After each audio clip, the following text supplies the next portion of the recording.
श्री शिवाय नमस्तुभ्यं हर हर महादेव. नमस्कार मैत्रिणींनो. बघा, मासिक पाळीच्या काळात कोणती कामे करू नयेत स्त्रियांनी? काय महापातक लागते ब्रह्महत्या केल्याचे पाप? नक्की ऐका. एकदा माता लक्ष्मी आणि भगवान विष्णू क्षीरसागर शेषनाच्या नागाच्या पलंगावर विसावले होते. तेव्हा लक्ष्मीने भगवान विष्णूंना विचारले, हे परमेश्वर, आज माझ्या मनात एक शंका निर्माण होत आहे. माझ्या या शंकेचे निराकरण फक्त तुम्हीच करू शकता. भगवान विष्णू म्हणतात, अरे प्रिये, तुझ्या मनात जी काही शंका असेल ती न डगमगता मला विचार. मी तुझ्या सर्व शंकांचे निरसन करेन. हे देवा, कोणत्या शापामुळे स्त्रियांना मासिक पाळीच्या वेदना सहन कराव्या लागतात? माझा दुसरा प्रश्न असा आहे की प्रभू, मासिक पाळीत आलेल्या स्त्रीने कोणती कृत्य कामे करू नयेत ज्यामुळे तिला अपराधी वाटेल? भगवान विष्णू म्हणतात, हे देवी, आज तू मानव जातीच्या कल्याणासाठी खूप चांगला प्रश्न विचारला आहे. तुझ्या या सर्व प्रश्नांची उत्तरे देवशर्मा यांच्या प्राचीन कथेतून मिळेल. ही महान कथा ऐकल्याने सर्व पापाचा नाश होतो. कोणतीही पती पत्नी ही कथा लक्षपूर्वक ऐकू शकतात. त्यांना सौभाग्य प्राप्त होते. जीवनातील सर्व संकटे, दारिद्र्य दूर होते. म्हणूनच हे देवी, तुम्ही कथा लक्षपूर्वक ऐका. देवी लक्ष्मी म्हणते, हे देवशर्मा कोण होते? त्यांचे आचरण विचार काय होते? मला ही कथा नक्की ऐकायची आहे. कृपया ही कथा मला सांगा. मी ती नक्कीच लक्षपूर्वक ऐकेन. भगवान विष्णू म्हणतात, हे देवी, प्राचीन काळाची गोष्ट आहे. मध्य प्रदेशात एक अतिशय सुंदर नगर होते. त्या नगरात देवशर्मा नावाचा ब्राह्मण राहत होता. देवशर्मा यांना सर्व धर्मग्रंथ आणि वेदांचे ज्ञान होते. तो अत्यंत हुशार, प्रतिभावान आणि धार्मिक कार्य करण्यास सदैव तयार असे. सर्व जातीचे लोक त्यांना खूप मान देत असत. दररोज यज्ञ, दान आणि स्वयंपाकाची पूजा करत असे.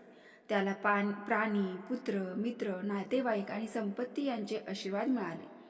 देवशर्मा यांच्या पत्नीचे नाव भगना होते. ती एक महान चारित्र्यवान स्त्री होती, सद्गुणी होती. मग एके दिवशी देवशर्मा यांनी त्यांच्या घरी सत्यनारायणची पूजा आयोजित केली आणि सर्व ब्राह्मणांना वैयक्तिकरित्या आमंत्रित केले. त्यांनी तिथे राहणाऱ्या सर्व लोकांना पूजा आणि भोजनासाठी बोलावले. त्यानंतर पूजेच्या दिवशी सर्व ब्राह्मण त्यांच्या घरी आले. देवशर्मा यांनी सर्व ब्राह्मणांची विधीपूर्वक पूजा करून त्यांचा सन्मान केला. मग त्यांनी सर्व ब्राह्मणांना घरात बोलावून सुंदर आसनावर बसवले आणि मिठाई दिली. ब्राह्मणांना भोजन दिल्यावर त्यांनी भगवंताचे स्मरण केले आणि सर्वांना वस्त्र इत्यादी दान करून निरोप दिला. त्या सर्व ब्राह्मणांना देवशर्माला आशीर्वाद दिला आणि तिथून निघून गेले. त्यानंतर त्यांनी आपले कुटुंब आणि मित्र अनेक दिवस भुकेलेल्या लोकांना जेवण दिले. अशा रीतीने सगळ्यांना जेवण करून पूजा आटपून जेव्हा ब्राह्मण आपल्या घराच्या दारासमोर उभा राहिला, तेव्हा त्याला एक कुत्री दिसली आणि एक बैल आपल्या घरासमोर बोलत आहेत. जेव्हा त्या ब्राह्मणाने कुत्री आणि बैलाची संपूर्ण कहाणी ऐकली, तेव्हा त्याला खूप आश्चर्य वाटले. ती कुत्री आणि बैल त्या ब्राह्मणाचे आई वडील होते, जे मागील जन्माच्या पापामुळे या जन्मात कुत्री आणि बैल बनले होते. मग तो ब्राह्मण मनात विचार करू लागला, हे दोघे खरे तर माझे आई वडील आहेत, जे प्राण्यांच्या रूपात माझ्या घरी आले आहेत. या दोघांना कोणत्या कारणास्तव अशा सजीवांचे शरीर मिळाले. आता त्यांच्या उद्धारासाठी मी काय करू, असा विचार करून ब्राह्मणाला रात्रभर झोप लागली नाही आणि तो रात्रभर देवांचा विचार करू लागला. त्याने स्वतःच्या पालकांचा विचार केला. मग त्याला आठवले की मोक्षाचा उपाय फक्त वशिष्ठ ऋषी सांगू शकतात. म्हणून सकाळ होताच देवशर्मा स्नान इत्यादी कामे उरकून वशिष्ठ ऋषींच्या आश्रमात पोचले. आश्रमात येताच वशिष्ठ ऋषींनी देवशर्मांचे स्वागत केले. वशिष्ठ ऋषी म्हणू लागले की हे श्रेष्ठ ब्राह्मण, तू आज आमच्या आश्रमात का आला आहेस? तू उदास दिसतोयस. तुझ्या दुःखाचे कारण काय, सांग मला. देवशर्मा म्हणतात, हे मुनीश्वर, मी तुम्हाला नमस्कार करतो. तुमच्या दर्शनाने आज माझा जन्म सफल धन्य झाला आहे. हे मुनीश्वर, आज मी तुमच्याकडे एक शंका घेऊन आलो आहे. कृपया फक्त तुम्हीच मला या दुःखातून बाहेर काढू शकता. मी अत्यंत दुःखी आणि अशक्त झालो आहे. वशिष्ठजी म्हणतात, हे ब्राह्मण, दुःखी होऊ नकोस. तुझ्या मनात कोणतीही शंका असली तरी न डगमगता विचार. मी तुझ्या शंकांचे नक्कीच निरसन करीन. मग देवशर्मा म्हणतात, हे मुनीश्वर, काल माझ्या घरी सत्यनारायणची पूजा ठेवली होती आणि अनेक ब्राह्मण आणि भुकेलेल्या लोकांना मी अन्न दिले. विधिवत पद्धतीने देवांची पूजा अर्चा केली. तेवढ्यात एक कुत्री आणि एक बैल माझ्या दारात आली. दोघेही माझ्या घरासमोर उभे राहून बोलत होते. सर्वप्रथम कुत्री बोलला असे म्हणू लागली, हे परमेश्वरा, आज घडलेली घटना ऐक. आज आमच्या मुलांच्या घरी ब्राह्मणाच्या जेवणासाठी ठेवलेले दूध, त्या दुधाच्या भांड्यात एका सापाने तोंड घातले होते आणि त्यामुळे विष निर्माण झाले होते. ते पाहून मला खूप काळजी वाटली. त्या दुधापासून या पूजेसाठी अन्न तयार होणार होते. ते दूध सगळ्यांनी खाल्ले असते तर ते मेले असते. म्हणूनच मी पांड्यातील सर्व दूध प्यायले. जेव्हा सुनेची नजर माझ्यावर पडली तेव्हा तिने मला बेदम मारहाण केली. त्यामुळे माझ्या शरीराला असह्य वेदना झाल्या. मला खूप वेदना होत आहेत. म्हणूनच मी दुःखी आहे. मला हे दुःख सहन होत नाही. कुत्रीचे हे बोलणे ऐकून बैल खूप दुःखी झाला. आपली कहाणी सांगू लागला. आता मी तुला माझ्या दुःखाचे कारण सांगतो. मागील जन्मी या ब्राह्मणाचा मी बाप होतो. आज या ब्राह्मणाने सर्व लोकांना जेवण दिले, पण त्याने माझ्यासमोर गवतही ठेवले नाही आणि मला प्यायला पाणीही दिले नाही. या कारणामुळे मी खूप दुःखी झालो आहे. मग देवशर्मा म्हणू लागले, माझ्या आईवर असे कुत्री आणि बैलासारखे बोलताना पाहून मला खूप वाईट वाटले. मला रात्रभर या विचाराने झोप येत नव्हती. मला प्रत्यक्ष काळजी वाटत होती की मी कधीही कोणतीही पापे केली नाहीत, नेहमीच धार्मिक कार्य केले. माझ्या आईवडिलांना असा त्रास सहन करावा लागतो, म्हणूनच मी आज तुझ्याकडे आलो आहे. कृपया तुमच्या योग सामर्थ्याने उत्तर शोधा आणि मला सांगा की माझ्या आईवडिलांची अशी दुर्दशा का झाली आहे आणि त्यांच्या उद्धारासाठी मी कोणती कृती करावी. तेव्हा गुरु ध्यान करून त्या ब्राह्मणाला आईवडिलांच्या मागील जन्माचे कर्म पाहतात आणि देवशर्मांना म्हणून टाकतात, हे ब्राह्मण, तुझ्या आईवडिलांनी त्यांच्या मागील जन्मात एक गंभीर पाप केले आहे. त्या पापामुळे त्यांची आज अशी अवस्था झाली आहे. देवशर्मा सांगतात, हे गुरुदेव, कोणत्या पापामुळे माझ्या आईवडिलांची अशी स्थिती झाली आहे? कृपया मला सविस्तर सांगा. मला जाणून घ्यायचं आहे. मग ऋषी वशिष्ठ सांगतात, हे ब्राह्मणा, देवशर्मा, लक्षपूर्वक ऐक. हा बैल जो तुझा बाप आहे, मागील जन्मात ते कुंडीनगरचे थोर ब्राह्मण होते. एके दिवशी त्यांनी एकादशीचे व्रत करून भोजन केले. एकादशी व्रताच्या दिवशी दानधर्मही केला नाही. आपल्या दारात आलेल्या गायींना त्यांनी कधीही चारा दिला नाही. त्यातल्या त्यात त्या दिवशी एकादशी असल्याने त्या दिवशी गायीला हाकलून दिले.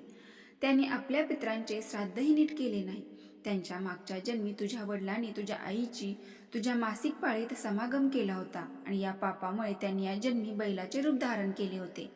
आता तुझ्या आईबद्दल ऐक. तुझ्या आईने मासिक पाळी असतानाही जेवण बनवले, धार्मिक विधी करताना देवाच्या तुळशीला पाणी अर्पण केले. मासिक पाळी असतानाही तिने ते देवाला अर्पण केले. या कारणास्तव एक महान पाप मानले जाते. मासिक पाळीच्या काळातील ते 3 दिवस अपवित्र होतात. मासिक पाळीच्या काळात स्त्रीने पूजा करू नये. मासिक पाळीच्या काळात स्त्रीने केसही धुवू नयेत. यामुळे पतीचे आयुर्मान कमी होते. मासिक पाळीच्या वेळी झाडे आणि तुळशीला स्पर्श करू नये. मासिक पाळीत असलेल्या स्त्रीसोबत सुद्धा समागमन करणे अत्यंत चुकीचे आहे. जो कोणी मासिक पाळीच्या कपड्यांना स्पर्श करतो तो ब्रह्महत्येचे पाप करतो. त्यालाही अपराधी वाटतं. ब्रह्महत्येचे पाप मासिक पाळीच्या स्त्रीच्या शरीरात 3 दिवस राहते आणि 4थ्या दिवशी स्नान करून ती पवित्र होते. 4थ्या दिवशी अंघोळ केल्यानंतर मासिक पाळीच्या स्त्रीने आपल्या पतीच्या चेहऱ्याकडे प्रथम पाहावे. दुसऱ्या पुरुषाच्या चेहऱ्याकडे पाहू नये. पती जवळ नसेल तर सूर्यदेवाकडे पाहावे. गुरु वशिष्ठ सांगतात, हे ब्राह्मण, या पापामुळे तुझा बाप बैल म्हणून जन्माला आला आणि आई कुत्री म्हणून. देवशर्मा म्हणतात, हे मुनीश्वर, आता कृपया माझ्या मातापितांच्या उद्धारासाठी उपाय सांगा. गुरु म्हणतात, हे ब्राह्मण, कोणत्याही अमावस्येच्या दिवशी श्राद्ध तर्पण कर. आई वडिलांच्या उद्धारासाठी दान कर. गायीची सेवा कर आणि मातीला मिठाई खाऊ घाल. आपल्या आई वडिलांच्या उद्धारासाठी देवाकडे प्रार्थना कर. मग ब्राह्मण तेच करतो आणि मग त्याचे आई वडील सर्व पापापासून मुक्त होतात. भगवान विष्णू म्हणतात, माता लक्ष्मी देवी, मी तुला सांगितले आहे की मासिक पाळीच्या स्त्रीने कोणती कामे करू नयेत. आता मी तुम्हाला सांगतो कोणत्या कारणास्तव स्त्रीला मासिक पाळी करावी लागते. सतयुगात काल नावाने प्रसिद्ध असलेला राक्षस होता. तो राक्षसी असल्यामुळे त्याचा स्वभाव उग्र होता आणि तो नेहमी लढाईला तयार असायचा. एके दिवशी वृत्तस्वारासह सर्व राक्षस स्वर्गलोकात चढू लागले, युद्ध करू लागले. त्या राक्षसाकडे खूप शक्तिशाली शस्त्र होते जे देवता सहन करू शकले नाहीत आणि ते ब्रह्मदेवाकडे पळून गेले. तेव्हा ब्रह्मदेवाने त्यांना राक्षसाचा पराभव करण्याचा उपाय सांगितला. हे यंत्र तुम्ही याच क्षणी महर्षी गज्जीकडे जा. ते तुम्हाला त्याच्या शरीराच्या हाडापासून शस्त्र पुरवतील. त्याच शस्त्राचा वापर करून तुम्ही रुद्रसुराचा वध करू शकता. महर्षी गज्जी आश्रमात जातात आणि प्रार्थना करतात आणि त्यांना शस्त्र देण्याची विनंती करतात. मग जगाच्या कल्याणासाठी महर्षी गदजींनी आपल्या शरीरातील हाडापासून शस्त्र तयार करतात. त्या अस्त्रापैकी एक वज्र नावाचं शस्त्र आहे जे भगवान इंद्राने धारण केले आहे. सर्व देवता रुद्र सुराशी युद्ध करण्यासाठी निघतात. देव आणि दानव मध्ये भयंकर युद्ध होते. सर्व दानवाशी युद्ध करण्यासाठी आकाशात जमा होतात आणि युद्धात तुटून पडतात.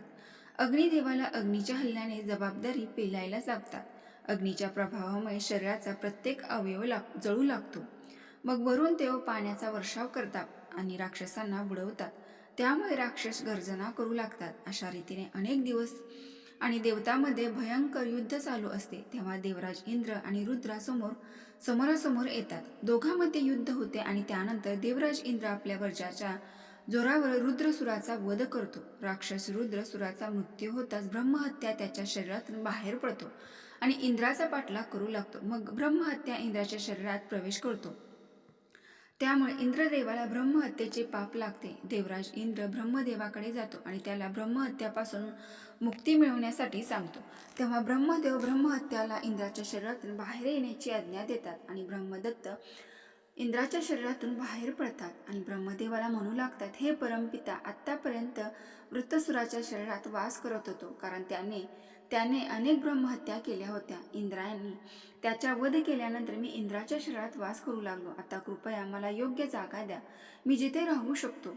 मग ब्रह्मदेव म्हणतात, हे ब्रह्महत्या, मी तुला तुझे योग्य स्थान देतो। तेव्हा ब्रह्मदेव म्हणाले की ब्रह्महत्याचा वध केल्यानंतर तुझा 1/4 भाग अग्नीच्या आत राहील। जो अग्नीला यज्ञ करीत नाहीत तुम्ही त्याच्या शरीरात प्रवेश करता आणि तुमच्या शरीराचा दुसरा भाग पाण्याखाली राहील। जो पाण्यात थुंकतो, मूत्र किंवा विष्ठा करतो तुम्ही त्याच्या शरीरात प्रवेश करा। मग तिसरा भाग झाडे, वृक्ष आणि झाडांच्या राहील। जो विनाकारण कोणी वृक्षतोड करेल तोही ब्रह्महत्या पापाचा दोष ठरेल। तेव्हा ब्रह्मदेवांना अप्सरांना बोलावून सांगितले, हे अप्सरांनो, ब्रह्मदेवाच्या हत्येचा एका भाग स्वीकार करा। अप्सरा म्हणाल्या, हे परमेश्वरा, तुमच्या परवानगीने आम्ही ते स्वीकारण्यास तयार आहोत, परंतु कृपा करून सुटकेचा काही मार्ग सांगा। तेव्हा ब्रह्मदेव म्हणू लागले, हे अप्सरांनो, जो कोणी जेव्हा मासिक पाळीमध्ये स्त्रीशी संभोग करेल त्याच्या आत हा ब्रह्महत्या प्रवेश करेल। अशा प्रकारे ब्रह्महत्येचे 4 भाग होते, एक अग्नीत, दुसरा पाण्यात, तिसरा झाडामध्ये आणि चौथा स्त्रियामध्ये। मासिक पाळीच्या काळात जो कोणी स्त्रियाला स्पर्श करून तिच्याशी संभोग करतो त्याच ब्रह्महत्याचा भाग होतो। त्याला ब्रह्महत्येचा वध केल्याचा अपराधीपणा वाटतो। भगवान विष्णू म्हणतात, हे देवी, अशा प्रकारे मी तुला स्त्रीच्या मासिक पाळी मागील कथा सांगितली आहे आणि मासिक पाळीला स्त्री कोणती कामे करू नये इत्यादी सुद्धा माहिती सांगितलेली आहे। महालक्ष्मी म्हणतात, हे परमेश्वरा, आज तुम्ही मला खूप महत्त्वाचे ज्ञान दिले आहे। मी पण तुम्हाला वचन देते, मासिक पाळीच्या वेळी पूजा करणारी कोणतीही स्त्री तसेच मासिक पाळीच्या काळात पतीशी संबंध ठेवणाऱ्या स्त्रीच्या घरात मी प्रवेश करणार नाही। त्यामुळे मित्रांनो, मासिक पाळीच्या काळात महिलांनी हे काम करू नका। आणि तुम्हाला कथा कशी वाटली कमेंट करून नक्की कळवा। माहिती आवडल्यास व्हिडिओला लाईक करून कमेंट बॉक्समध्ये जय श्रीराम, जय हरी विठ्ठल, श्री स्वामी समर्थ, हर हर महादेव यापैकी कुठलेही एक टाईप करा। श्री शिवाय नमस्तुभ्यम। धन्यवाद।